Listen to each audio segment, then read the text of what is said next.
नमस्कार दोस्तों। राहुल गांधी आखिर क्या है? वो कोई सुपरमैन है? राहुल गांधी क्या कोई रोबोट है? राहुल गांधी क्या कोई रबर स्टाम्प है? क्या है ये सवाल आज? ये सवाल इसलिए है क्योंकि जिससे बात करिए वो यही कहता है राहुल गांधी को ये करना चाहिए, राहुल गांधी को वो करना चाहिए, राहुल गांधी को ये नहीं किया, राहुल गांधी ने वो नहीं किया, ये गलत है वो सही है। तो राहुल को ऐसे सब बड़ी सारी सलाहें आती। इसलिए सवाल उठता है कि राहुल गांधी हैं क्या। मैं इस पर बात करूं, एक घटना का जिक्र करता हूं। एक घटना होती है, दो बच्चे अपनी मां के साथ में जा रहे होते हैं और अचानक सांडों का एक झुंड, यूपी की घटना है, गाय थी एक और एक कोई सांड था या क्या था, उन्होंने एकदम से उस पर हमला कर दिया। जब तक वो अपने बच्चों को मां बचाती और उसके लिए करती, तब तक उन सांडों ने उस पर ऐसा हमला किया कि बच्ची ज्यादा बुरी तरह चपेट में आई और उसकी मृत्यु हो गई। बच्चा बुरी तरह घायल हो गया। मां चिल्ला रही थी, अड़ोस पड़ोस के लोग अपने गेट पे खड़े होकर तमाशा देख रहे थे। कोई ये नहीं कर रहा था कि डंडा लेके एकदम से निकलता या कुछ और चीज से हमला कर देता, और वो भी उसका वो करते और वो भाग जाते और बच्ची बच जाती, बच्चा घायल नहीं होता। हालांकि कुछ देर बाद आवाज पे सुन के कुछ स्ट्रीट पर चल रहे, सड़क पर चल रहे कुछ लोग आए और उन्होंने मदद की, लेकिन तब तक जो है, जो होना था वो हो चुका था। ये मैं इसलिए कह रहा हूं कि वो घर के लोग जो पक्के बड़े घरों में जो सामने थे, जो तुरंत पहुंच सकते थे, वो तमाशा देख रहे थे, मदद नहीं कर रहे थे। यह इस बात को दिखाता है कि इस देश के अंदर तमाशा हो रहा है। मैं इसीलिए बात कर रहा हूं। अब आता हूं फिर से वही कि राहुल गांधी है क्या। राहुल गांधी से हर कोई यह उम्मीद करता है कि एक सांड ने हमला कर दिया है या एक जानवर ने हमला कर दिया है, वो आपका सब कुछ खत्म करने पे तुला है, मार डालने पे तुला है, आपकी इज्जत, आपकी बेटी, आपका सब कुछ छीनने में लगा है। बावजूद इसके उससे लड़ने की बजाय आप इंतजार करके तमाशा देख रहे होते हैं। यही चरित्र है भारत का, और यह चरित्र हम देख रहे हैं। यही वजह है कि इस देश पर दुनिया भर के लोग आए, उन्होंने शासन किया, चाहे शक आए हों, कुषाण आए हों, सुंक आए हों, कोई भी और आए हों, यूरोपियंस आए, यूनानी आए, इसके बाद में जिस तरीके से हम पे शासन किया, मुस्लिम्स आए, शासन किया, हमारी बहन बेटियों और सबके साथ में उन्होंने जो खेल करना था वो खेल किया और चले गए। हम सिर्फ दुंदुभी बजाते रह गए कि हम विश्व गुरु हैं, और उस विश्व गुरु करने बनने के चक्कर में हम कुछ भी नहीं बन पाए। ना अपनी बहन बेटियों को बचा पाए, ना अपने देश की संपत्तियों को बचा पाए, ना अपने देश के तथाकथित धर्म स्थलों को बचा पाए, और ना ही अपने देश की अपनी लाज, अपनी रीढ़ बचा पाए। यही इतिहास। और जब कुछ लोग बचाने चले, कुछ लोग बचाने चले, तब बहुत ज्यादा लोग उन लोगों के साथ खड़े थे जो हमारे देश का सब कुछ छीन कर, लूट कर ले जा रहे थे, उन अंग्रेजों के साथ। आज वही सारे जो है फिर से एक बार है, और जो अंग्रेजों के साथ खड़े थे वो आज अपने आप को खुद का राष्ट्रवादी कहते हैं। जो धर्म की रक्षा नहीं कर पाए थे, कायरों की तरह से घर में छिपे हुए थे, वो आज खुद को धर्मवादी कहते हैं, सनातन धर्मी कहते हैं, और न जाने क्या क्या कहते हैं। जब आप यह कहते हैं तो सवाल उठता है कि आप कौन से सनातन धर्मी हैं? कौन सा आपका खून है जो आपको राष्ट्रवादी बताता है? आप है क्या? और आप जब सवाल उठाते हैं राहुल गांधी पे, तब आता है कि आप कर क्या रहे। चलिए मैं पक्ष पे बात करूं, उसके पहले विपक्ष पर ही बात कर लेता हूं। जब संसद से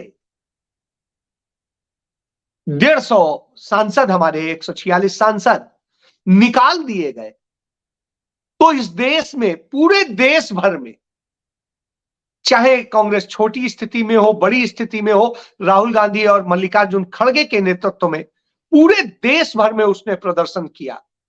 हर जिला मुख्यालय पर किया, हर प्रदेश मुख्यालय पर किया और ज्ञापन दिया।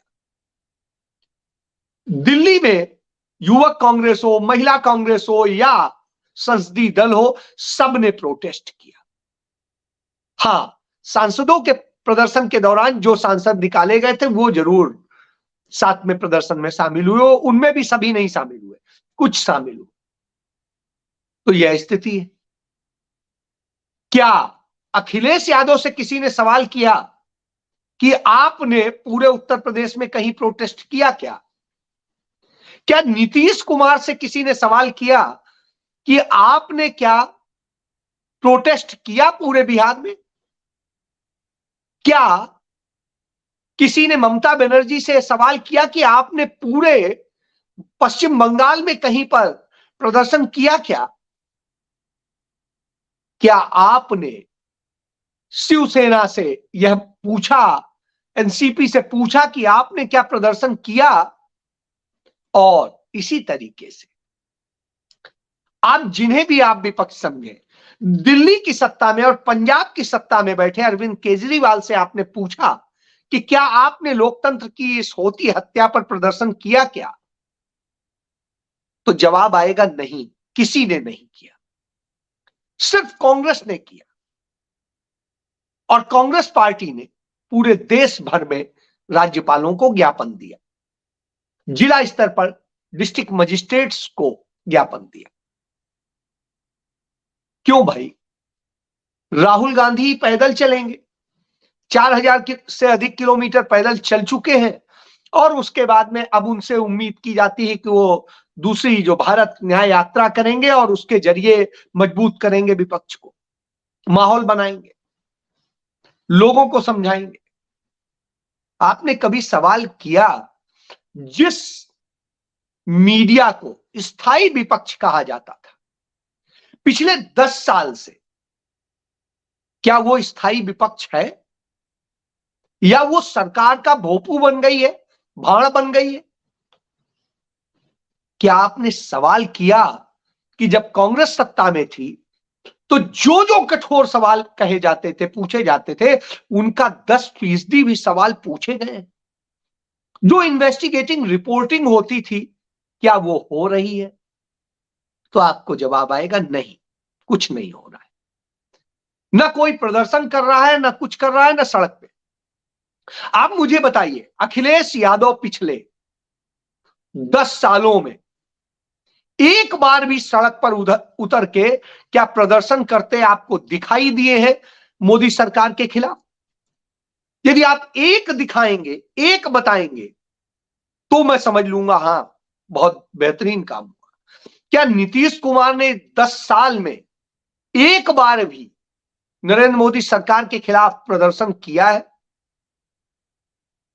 तो आप नहीं दिखा पाएंगे। इसी तरीके से तमाम सारे दलों की स्थिति है। साहब, अरविंद केजरीवाल से ही आप पूछ लीजिए, दिल्ली और पंजाब में क्या उन्होंने नरेंद्र मोदी सरकार के खिलाफ कोई प्रदर्शन कुछ किया है? उन्होंने इसके खिलाफ तो किया होगा कि उनके यहां ईडी आ गई, उनके यहां कुछ हो गया, लेकिन उनकी देश विरोधी नीतियों, जन विरोधी नीतियों के खिलाफ क्या प्रदर्शन किया है? तो आएगा नहीं किया है। फिर भी विपक्ष है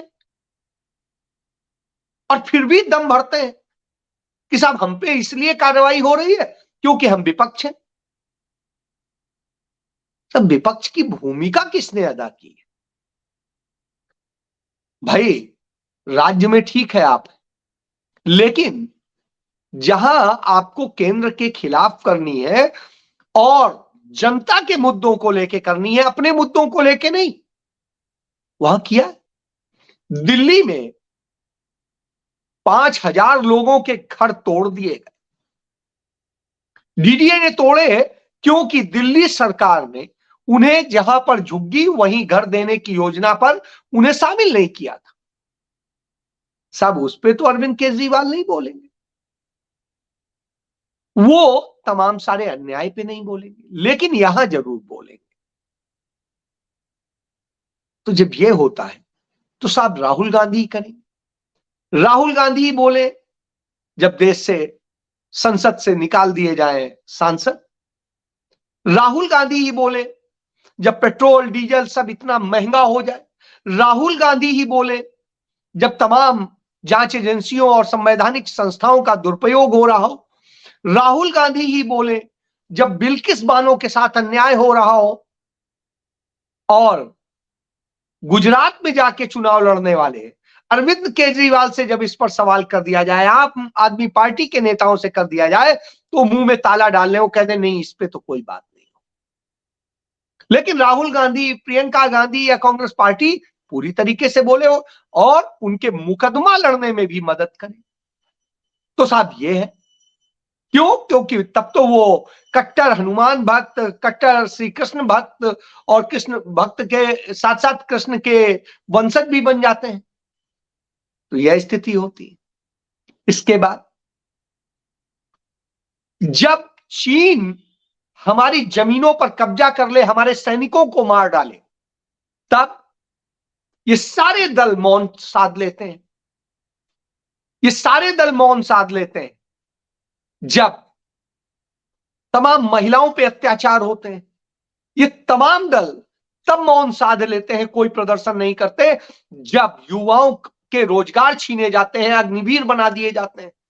ये तमाम दल तब चुप्पी साध जाते हैं जब किसानों के साथ अन्याय होता है। तब भी पंजाब से किसान आंदोलन की शुरुआत कांग्रेस कराती। तो हुजूर राहुल गांधी ट्रैक्टर भी चला देते हैं, किसानों के साथ भी जाते हैं। आप कहां हैं?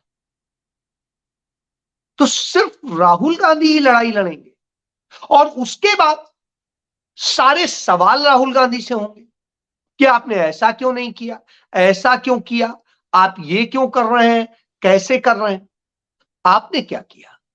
कमोबेश आप उन्हीं घर वाले लोगों की तरह से तमाशाई बन जाते हैं जो साड़ मार रहा होता है उस कमजोर बच्ची को, और आप तमाशा देख रहे होते हैं, सिर्फ तमाशा देखेंगे।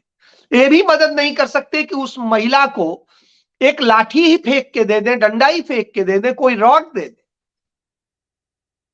तो यह है आपका कैरेक्टर। और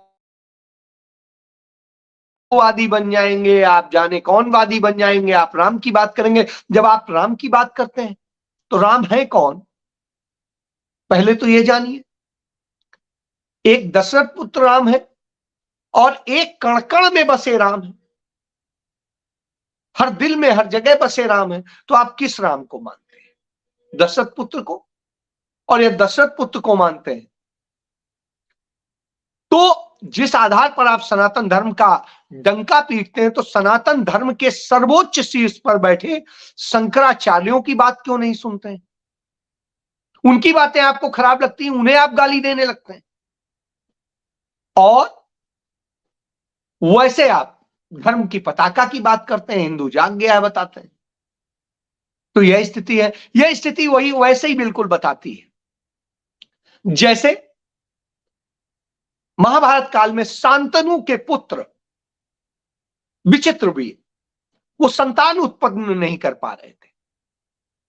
तो उनकी मां सत्यवती ने अपने जो एक और पुत्र थे, जिन्हें अवैध पुत्र भी कहा जाता है, या ऋषि पराशर के संसर्ग से उत्पन्न हुए, सहवास से उत्पन्न हुए पुत्र कहा जाता है, उन व्यास से कहा, वेद व्यास से, कि आप जाइए पुत्र उत्पन्न कीजिए। उन्होंने कहा ठीक है, एक एक करके रानी मेरे पास भेजिए। और फिर उसके बाद में जो पुत्र उत्पन्न हुए वो आप सबको ही जानते हैं, एक धृतराष्ट्र बने, एक पांडु बने, और एक दासी भेज दी गई थी, तो दासी से भी एक उत्पन्न हो गए।